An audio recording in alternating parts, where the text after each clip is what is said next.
Hi viewers, welcome to our channel. ప్రస్తుతం మనతో పాటు సీనియర్ జర్నలిస్ట్ దామ బాలసరణ వారితో మాట్లాడారు. నమస్కారం సార్. సార్, ముద్రగడ పద్మనాభం గారు మనం చూస్తాం, మరి పవన్ కళ్యాణ్ గారిని ఓడించకపోతే నా పేరు ముద్రగడ పద్మనాభ రెడ్డిగా మార్చుకుంటానన్నారు. అన్నట్టుగానే పవన్ కళ్యాణ్ గెలిచారు. దీంతో తన పేరు మార్పు కోసం ఆయన అన్ని ఏర్పాట్లు చేసుకుంటున్నప్పుడు ఇప్పుడు రెడ్డి సంఘం వారు ఆయనకు షాక్ ఇచ్చారు. రెడ్డి అని నువ్వేలా పెట్టుకుంటావు అని చెప్పేసి అంటున్నారు. మరి ఏం జరగవచ్చు అంటారు సార్? నిజంగానే నేను గతంలో కూడా మనం ఈ టాపిక్ మాట్లాడుకున్నాం. ముద్రగడ పద్మనాభం చాలా సిల్లీగా బిహేవ్ చేశాడు ఈ విషయంలో. ఎందుకంటే ఆయనకు ఒక హోదా ఉంది. తను కారంపూడి ఆ ఏరియాలో ఎప్పటి నుంచో వాళ్ళ నాన్న దగ్గర నుంచి ఎమ్మెల్యేలు, తను కూడా కాపు ఉద్యమానికి ఎంతో కృషి చేశారు. సో అలాంటి వ్యక్తి ఎందుకనో పవన్ కళ్యాణ్ విషయంకి వచ్చేసరికి చాలా సిల్లీగా బిహేవ్ చేయడం అనేది మనం చూసాం. అంటే ఆయన స్థాయి తగినట్టు లేదు. నిజానికి ఆ విషయంలో పవన్ కళ్యాణ్ చాలా మెచ్యూర్డ్గా బిహేవ్ చేశాడు. పవన్ కళ్యాణ్ ఎక్కడ కూడా ఆయన్ని డైరెక్ట్గా టార్గెట్ చేయలేదు, ఆయన పేరెత్తలేదు ఎక్కడ. ఈవెన్ వాళ్ళ కూతురు, ముద్రగడ కూతురు వచ్చి జనసేనలో చేరతానంటే కూడా పవన్ కళ్యాణ్ వారించాడు. ఇప్పుడు కాదు, తర్వాత చూద్దాం అన్నట్టుగా ఇచ్చేసేసాడు.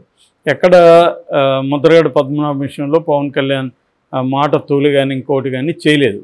కానీ ముద్రగడ పద్మనాభం అదేదో పవన్ కళ్యాణ్ తనకి ఆగర్భ శత్రువు అయినట్టుగా అటాక్ చేయడం మొదలుపెట్టాడు. మేబీ వాళ్ళ కూతురు ఆరోపించినట్టు జగన్ ఏమన్నా ఈయనకి హామీలు ఇచ్చాడా, మీరు పవన్ కళ్యాణ్ ఓడిస్తే మీకు నేను ఈ పదవి ఇస్తానని. ఎందుకంటే జనరల్గా ఏజ్ అయిపోయినాక ఎక్కువ మందికి పదవి పిచ్చులే ఎక్కువ ఉంటుంది. డబ్బు మిగతా వాటికంటే కూడా పదవి, కీర్తి ఈ రెండు వాళ్ళకి అడిక్షన్స్ ఏజ్డ్ పీపుల్కి. సో ఇలాగా ఈయనకి కూడా ఏదన్నా పదవి ఇస్తానని జగన్ చెప్పాడా? సో దాన్ని అదొకటి. రెండోది, ఆయన కూడా పర్సనల్గా తీసుకున్నట్టుంది. ఎందుకంటే ఆయనకు ఒక రకంగా అవమానం జరిగింది జనసేనలో. ఒక రకంగా పవన్ కళ్యాణ్ ఆయన అవమానించాడు. ఎందుకంటే పవన్ కళ్యాణ్ 2 రోజులు వచ్చి మిమ్మల్ని ఆహ్వానిస్తారని జనసేన నాయకులు ఆయనకి చెప్పినప్పుడు ఆయన వెయిట్ చేశాడు. 1 month వెయిట్ చేశాడు. పవన్ కళ్యాణ్ నుంచి ఎటువంటి సిగ్నల్స్ లేవు. సో 2 months వెయిట్ చేశాడు, అయినా కూడా ఎటువంటి సిగ్నల్స్ లేవు. దానివల్ల అదే పవన్ కళ్యాణ్ వేరే వాళ్ళ ఇళ్ళకంతా, కొంత రామకృష్ణ లాంటి వాళ్ళ ఇళ్ళకంతా వెళ్ళి వాళ్ళని ఆహ్వానించడం ఇవన్నీ చూసాం. సో క్లియర్గా పవన్ కళ్యాణ్ ఈయన వస్తే తనకి ఇబ్బందిగా ఫీల్ అయ్యాడా? ఎందుకంటే కాపు నాయకుడు ఆయన, పెద్ద ఆయనకు ఒక ఇమేజ్ ఉంది.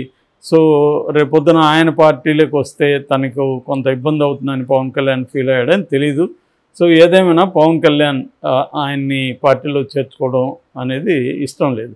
ఇంకొక వెర్షన్ ఏంటంటే చంద్రబాబు పవన్ కళ్యాణ్కి సూచించారు ఆయన్ని చేర్చుకోవద్దు, నీకు ఇబ్బంది అవుతుందని. సో అందువల్ల కూడా పవన్ కళ్యాణ్ ఆగిపోయాడు అనేది కూడా చెప్తారు. ఏదేమైనా ఆయన్ని పవన్ కళ్యాణ్ పట్టించుకోలేదు.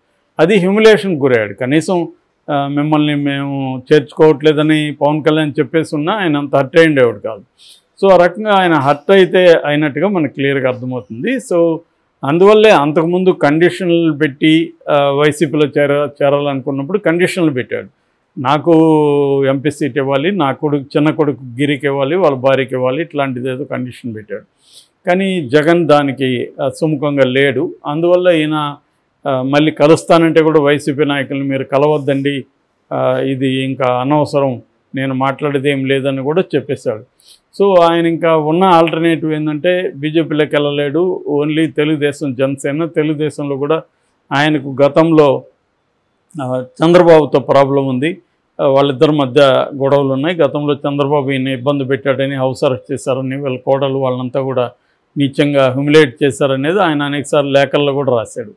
సో ఈ కాంటెక్స్లో చంద్రబాబు కూడా ఆయన్ని చేర్చుకోవడానికి ఇష్టం ఉండదు, ఈయన కూడా వెళ్ళే పరిస్థితి లేదు. అందుకని ఆయనకు ఉన్న ఆల్టర్నేటివ్ జనసేనలో చేద్దామనుకుంటేమో పవన్ కళ్యాణ్ ఎస్ నో చెప్పకుండా 2 నెలల పాటు ఆయన్ని హోల్డ్లో పెట్టాడు. దానివల్ల ఆయన ఒక రకంగా అవమానానికి గురయ్యాడు. సో ఏంటి నీకు నాకు తేడా ఏమిటి, నువ్వు నాకంటే ఎక్కువగా కాపులకి చేసావా, నీకు ఓన్లీ సినిమా కరిష్మా ఉంది తప్ప అంతకంటే నీకేముంది అన్న అభిప్రాయం ఆయనకు వచ్చి ఉండొచ్చు. దాంట్లో సహజమే, అది ఎవరికైనా వస్తుంది.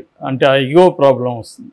అయితే ఆయన ఆలోచించాల్సింది ఏంటంటే, మనం ఇలా ఒక హుందాగా రాజకీయాలు ఇన్ని రోజులు నడిపాము, ఇప్పుడు కూడా హుందాగా నడుపుదాము అనుకుని ఉంటే ఆయనకి మర్యాద దక్కుండేది. కానీ ఆయన ఏం చేశాడు, కొంత బిలో ద బెల్ట్ వెళ్ళి పవన్ కళ్యాణ్ నీచంగా విమర్శించడం, జగన్ ఏ రకంగా 3 పిల్లలు అవి, ఆయన కూడా అదే పద్ధతిలో 3 పిల్లలని మాట్లాడడం, ఇది ఆయన స్టేచర్కి, ఆయన పరిస్థితి కరెక్ట్గా సూట్ కాల. సో ఎందుకంటే ఎప్పుడైనా విమర్శలు చేస్తే కూడా కొంతమందికి ఒక ఇమేజ్ ఉంటుంది కాబట్టి ఆ ఇమేజ్కి భిన్నంగా మాట్లాడితే అది వాళ్ళకి సూట్ అవ్వదు, ఆడ్గా అనిపిస్తుంది. ఓకే. సో అలాగా ఈయన అది మాట్లాడేసరికి ఇది ఆడ్గా ఉన్నింది. దాని తర్వాత ఈయన అక్కడ తాగున్నా పర్వాలేదు, ఏకంగా ఛాలెంజ్లు ఎందుకు చేయాలి, ఎందుకంటే ఎవరు గెలుస్తారో ఎవరికి తెలుసు. సో సైలెంట్గా ఉంటే సరిపోయేది. అదొక పిచ్చి ఛాలెంజ్ చేశాడు. ఆ పిచ్చి ఛాలెంజ్ ఏంటంటే పవన్ కళ్యాణ్ గెలిస్తే నేను పేరు మార్చుకుంటానంటే అన్నా పర్లేదు, మామూలుగా చాలామంది అంటుంటారు నేను ఓడిపోతే పేరు మార్చుకుంటా, ఇట్లాంటివో చెప్తుంటారు, అంతవరకైనా పర్లేదు. సో అట్లా కాకుండా నేను రెడ్డి అని పెట్టుకుంటా, పద్మనాభ రెడ్డి అని పెట్టుకుంటా అన్నాడు. దాని వెనక లాజిక్ ఏందో మరి ఆయన చెప్పాలి. మేబీ జగన్ పార్టీలో ఉన్నాను కాబట్టి, జగన్ పార్టీ రెడ్డి డామినేషన్ కాబట్టి రెడ్డి అని పెట్టుకుంటాను అన్నాడా, వేరే ఏమి లాజిక్లు ఏమి కనిపించట్లే. ఎందుకు వేరే కులాలు, కనీసం బీసీ కులాలో దళిత కులాలో పెట్టుకోండొచ్చు ఆయన, అట్లా ఆయన కనీసం కొంత సింపతి ఉండేది. నేను రేపటి నుంచి ముద్రగడ పద్మనాభం మాదిగ అని పెట్టుకుంటాను అన్నాడు అనుకో, కనీసం ఆయనకి సింపతి ఉండేది, కొత్తగా కూడా ఉండేది జనాలకి. ఒక కాపు నాయకుడు ఒక మాదిగా కన్వర్ట్ అవ్వడం చరిత్రలో జరగలేదని ఒక బాగుండేది. ఇప్పుడు ఆయన అది చేయకుండా ఏమయ్యాడు, నేను రెడ్డిని పెట్టుకుంటా అన్నాడు. దాంతో అందరికి కూడా వీళ్ళు కుల బలుపు అన్నట్టుగా చాలామంది కామెంట్లు పెట్టారు పద్మనాభ రెడ్డి. అట్లాగే వాళ్ళ కూతురు వెళ్ళినప్పుడు కూడా మామూలుగా ఏదో నాకు అమ్మాయికి ఎప్పుడో తెగిపోయింది, దానివల్ల అమ్మాయి ఏదో మాట్లాడుతుంది అనేసి ఉంటే సరిపోయింది. అట్లా అనకుండా ఈమె నా ప్రాపర్టీ కాదు, అది అల్లుడు ప్రాపర్టీ, ఈ విధంగా డైరెక్ట్గా అసలు మామూలుగానే స్త్రీలు మగవాళ్ళ ప్రాపర్టీ అన్నట్టుగా ఫీల్ అవుతున్నారనే విమర్శలు ఎప్పటి నుంచో ఉన్నాయి. దాని మీద మహిళా సంఘాలు పోరాడుతున్నారు, ఫెమినిస్టులు పోరాడుతున్నారు. ఈయన వచ్చి డైరెక్ట్గా కూతురు నా ప్రాపర్టీ ఈ భాష మాట్లాడారు. మేబీ అది ట్రెడిషనల్గా వాళ్ళ ఫ్యామిలీలో అలాంటి భాష ఉండొచ్చు, కానీ ఇవాళ ఆయన కనీసం ఎవరినో ఒకరిని యూత్ను ఎవరినో ఒకరిని అడిగి ఉండాలి, ఇట్లా మాట్లాడచ్చా లేదా నేను అంటే కొంత చెక్ చేసుకోండాలి. ఇవాళ జనరేషన్ ఎట్లుంది, ఇవాళ సోషల్ మీడియా ఎలా ఉంది, ఇవన్నీ ఆయనకి అనుభవంలో ఉండకపోవచ్చు, కనీసం చర్చించుండాలి. అవేం చేయకుండా ఆయన ప్రాపర్టీ అని దాని మీద విపరీతంగా ఇదైంది. సో ఇలాగా అనేక రకాలుగా ఆయనకి ఇబ్బందులు అయినాయి. ఇప్పుడు దాని తర్వాత ఆయన మీద ట్రోలింగ్ స్టార్ట్ అయింది. జనసేన వాళ్ళు, తెలుగుదేశం వాళ్ళు, పేరు మార్చుకుంటున్నావు కదా, ఎప్పుడు మార్చుకుంటావు అన్నట్టుగా. దాంతో ఆయన బయటకు వచ్చి నేను ఆల్రెడీ ఏర్పాట్లన్నీ చేసుకున్నా, గెజిట్లో మామూలుగా పేరు మార్చుకోవాలంటే గెజిట్లో ప్రకటిస్తారు, సో ఆ గెజిట్లో అప్లికేషన్ తెచ్చాను, నేను ముద్రగడ పద్మనాభ రెడ్డిగా పేరు మార్చుకుంటున్నానని చెప్పాడు. అది మరి ఈరోజు అనపర్తి దగ్గర కొప్పర్తి అని ఉంది, అక్కడ మాజీ సర్పంచి కర్రెడ్డి వెంకటరామరెడ్డి అని ఆయన వచ్చి ఇది రెడ్లకు అవమానం, నువ్వు వచ్చి మార్చుకుని నువ్వు ఎవరిని అడిగి రెడ్లకి వస్తానంటున్నావు, మా రెడ్లో ఎవరైనా నేను రమ్మన్నారా, నువ్వెవడు మా దాంట్లోకి వచ్చేదానికి, మాకు నైతిక విలువలు ఉన్నాయి రెడ్లకి అని ఆయన ఒక విచిత్రమైన, ఆయనది కూడా ఒక విచిత్రమే. ఆయనకి ఏం సంబంధం, రెడ్డి అయితే ఏంటి, రెడ్డి అయితే ఇంకెవడు రెడ్డి అని పెట్టుకోకూడదా. సో నిజానికి చాలాసార్లు రెడ్డి అని రెడ్డి కాని వాళ్ళు కూడా రెడ్డి అని మా ఏరియాలంతా కాపులు అంటారు వాళ్ళని, రెడ్లనే కాపులు అంటారు, కానీ వాళ్ళు కాపులు కాదు యాక్చువల్గా, కానీ వాళ్ళని కాపులనే పిలుస్తుంటారు. సో చాలామంది రెడ్లను పెట్టుకున్న వాళ్ళు కమ్మాస్ కూడా రెడ్లను పెట్టుకున్నారు. ఇప్పుడు రఘువీరారెడ్డి ఆయన రెడ్డి కాదు, బీసీ ఆయన, మరి రఘువీరారెడ్డి అని పెట్టుకున్నారు. మదనపల్లి ఏరియాలో చాలామంది సాగర్ రెడ్డి ఫర్ ఎగ్జాంపుల్, అమలుకి ఆయన కమ్మ, కానీ పేరులో రెడ్డి ఉంటుంది.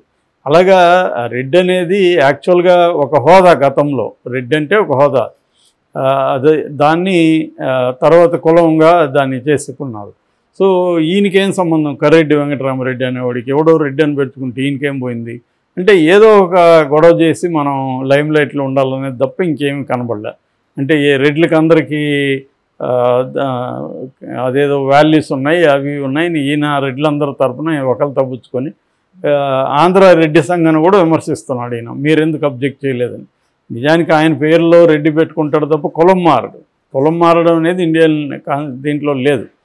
ఓన్లీ అంటే పేర్లు నువ్వు రెడ్డి అన్న పెట్టుకో, నాయుడు అన్న పెట్టుకో, కూడా అడుగుతాడు. సో ఇప్పుడు ఢిల్లీలో ఫర్ ఎగ్జాంపుల్ చంద్రబాబు నాయుడు, రామ్మోహన్ నాయుడు ఇద్దరు ఒకటే అనుకుంటున్నారు. అక్కడ రామ్మోహన్ నాయుడు బీసీ యాక్చువల్గా, ఈయనేమో చంద్రబాబు నాయుడు ఏమో ఓసీ, కానీ ఆ విషయం వాళ్ళకి తెలియదు. నాయుడు అని ఉంది కాబట్టి వీళ్ళిద్దరూ ఒకటే అనుకొని హిందీ మీడియాలో నేను చాలా వీడియోలో చూస్తే ఇద్దరు ఒకే కులం అన్నట్టుగా వాళ్ళు మాట్లాడుతున్నారు. సో ఇలాగా మన కులాలు అనేవి వెరీ కాంప్లెక్స్ థింగ్. అది దాన్ని ఇప్పుడు అనవసరంగా పెంట ఇద్దరు కలిసి చేస్తున్నారు. ఈయన ఒక పిచ్చి పని అంటే దాన్ని మళ్ళీ కర్రెడ్డి వచ్చి వ్యతిరేకించడం కూడా అంతే పిచ్చి పని తప్ప, ఆయన ఏదో పేరు మార్చుకుంటాడు అయిపోతుంది. ఆయన్ని ఎవడు పట్టించుకుంటాడు? ఇవాళ ఆయన పద్మనాభరెడ్డి అయితేమి పద్మనాభం అయితేమి ఎవడు పట్టించుకోపోతాడు? సో ఇది అనవసరంగా వీళ్ళు ఇంకొంత దాన్ని లాగి చేయడం తప్ప అంతకంటే ఏం లేదు. Okay sir, thank you so much sir.